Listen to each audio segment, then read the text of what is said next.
Welcome back to the channel guys. कैसे हैं आप लोग? आशा करता हूँ आप लोग अच्छे होंगे। तो एक नया आईपीओ ओपन होने जा रहा है जिसका नाम है Unimech aerospace and manufacturing limited IPO. तो इसके बारे में डिटेल डिस्कशन करेंगे आज।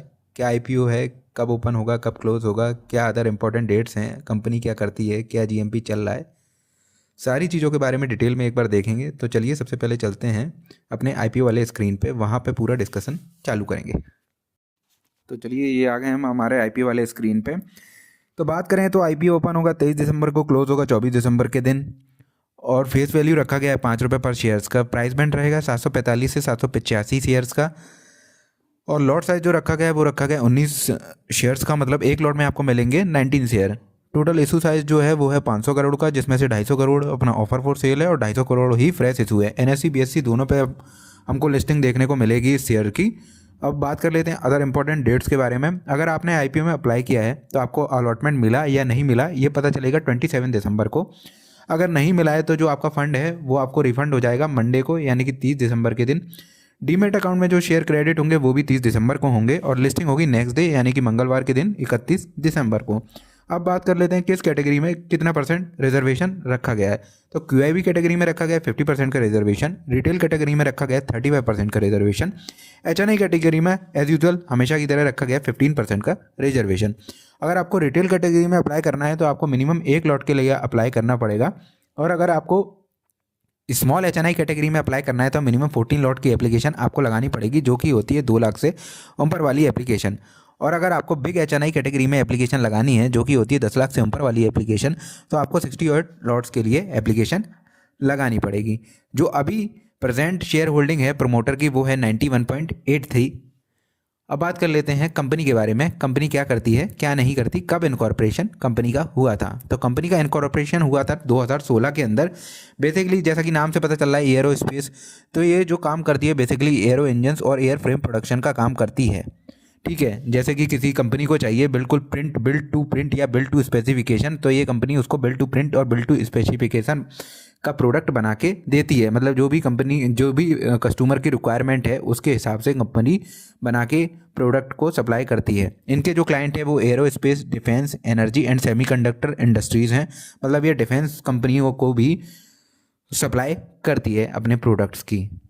और बात करें तो ये जो अभी तक ये 26 कस्टमर को सर्व करा है 2022 से 2024 के बीच में अक्रॉस 7 कंट्रीज़। तो इनके अगर मैन्युफैक्चरिंग प्लांट्स की बात करें तो इनके 2 मैन्युफैक्चरिंग प्लांट हैं, दोनों के दोनों हमारे बेंगलोर के अंदर लोकेटेड हैं, मतलब इंडिया के अंदर ही लोकेटेड हैं। जिनमें से एक प्लांट हमारा जो है वो near to Bangalore international airports के पास है, जहाँ जो कि स्पेशल इकोनॉमिक जोन कहा जाता है। ठीक है, एक प्लांट का जो जो एरिया है, टोटल एरिया वो 1,20,000 स्क्वायर फीट का है। अब इनके प्रोडक्ट की बात कर लें तो प्रोडक्ट में एरो इंजन्स टूलिंग आता है, एयर फ्रेम टूलिंग आता है, प्रिसीजन पार्ट्स एंड प्रिसीजन सब सिस्टम्स, ये सारी चीज़ें यहाँ पे आती हैं। स्पेसिफिकली क्या कौन इनके क्लाइंट्स हैं क्या है वो यहाँ पे मेंशन नहीं किया गया है। तो चलिए अब फाइनेंशियल्स की तरफ चलते हैं कि कंपनी के फाइनेंशियल क्या कह रहे हैं। तो ये मैंने लगा लिए फाइनेंशियल, जो भी ये फिगर हैं वो इन करोड्स में हैं। तो एसेट की बात करें तो कंटिन्यूसली ग्रोइंग स्टेज में ही है, 94 से बढ़कर 175 हुए लास्ट ईयर और अभी बढ़ के ये 509 करोड़ तक पहुंच चुके हैं।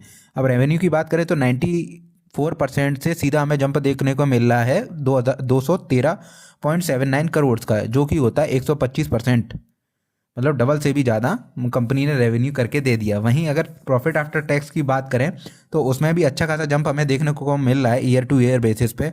अराउंड 23 करोड़ से बढ़कर ये हो गया 58 करोड़, मतलब 155% का जंप है इसमें। मतलब 150% का प्रॉफिट में हमें जंप देखने को मिल रहा है। रेवेन्यू में भी जंप है और प्रॉफिट में भी जंप हमें देखने को मिल रहा है। छोटी मोटी सी बोरोइंग है जो कि ये 74.71 करोड़ की, जिसके अगेंस्ट में सरप्लस जो कंपनी के पास अवेलेबल है वो है 113.71 करोड़।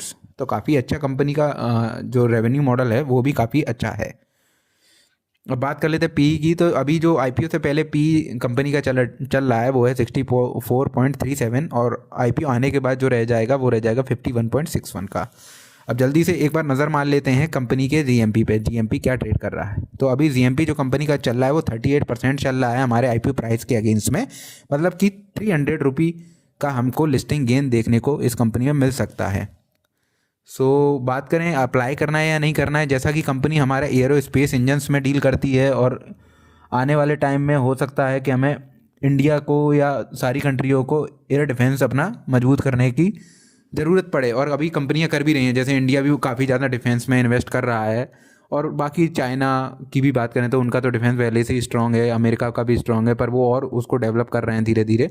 तो इन कंपनियों का आना वाला जो फ्यूचर है वो काफ़ी ब्राइट है, और जीएमपी भी अच्छा खासा चल रहा है। लोग लिस्टिंग गेन के लिए भी अप्लाई कर सकते हैं, और जिसको लॉन्ग टर्म में रखना है मिलने के बाद, वो लॉन्ग टर्म के लिए भी इस शेयर को 100% रख सकते हैं। काफ़ी मजबूत फाइनेंशियल है कंपनी के, तो दोनों में आप कर सकते हैं। अगर मिलता है तो उसको लॉन्ग टर्म के लिए भी जा सकते हैं, और अगर लिस्टिंग गेन पे किसी को निकलना है या उसके लिए लगाना है तो वो भी आप लोग कर सकते हैं।